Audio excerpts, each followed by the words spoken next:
Мен қатты қарызымнан қиналған кезде Ерлан ұстазға бардым, іздеп. Алғаш рет танысқан кезім Ерлан Ақатаев ұстазымыз. 1-2 минуттан кейін, 3 минуттан кейін азан ойнайын деп отыр. Азан ойнайды, азан ойнаған бірден барды да ол мінберге шығады. Намаз оқимыз, мінберге шығады, уағызын бастап кетеді да. Мүмкіндік болмай тұр, білдім. 2-3 минут қана уақыт бар.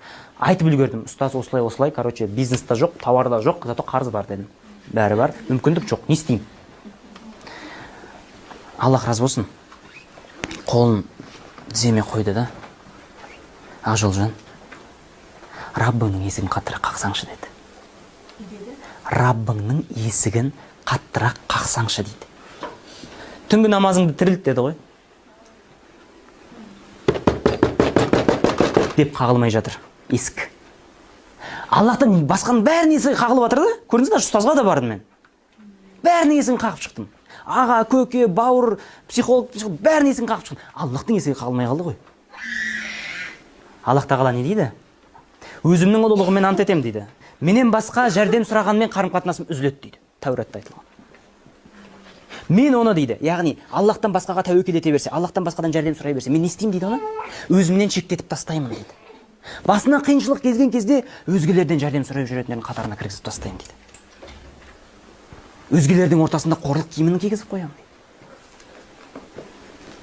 Оның басына келген қиыншылық Аллахтың қолында еді ғой деп сипаттайды сосын. Менің қолымда. Түсінсеңші ана жерде. Кілт кімнің қолында? Ашып береді. Мен мәңгі тірімін, еш нәрсеге мұқтаж емеспін дейді. Хайюлі қойым. Сен барып жүрген адамдар өздері мәңгі тірімі? Жоқ. Ертең өледі. Мұқтаж емес па? Тамаққа, суға, ұйқыға мұқтаж ғой ол пенде. Мына жақта Аллах тұр. Мен мәңгі тірімін дейді.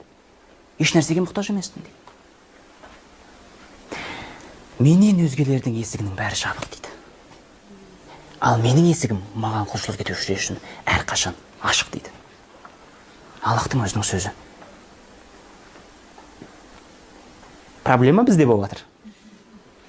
Айналып келсек та, Аллахтың есігін қақпадан шығып жатыр.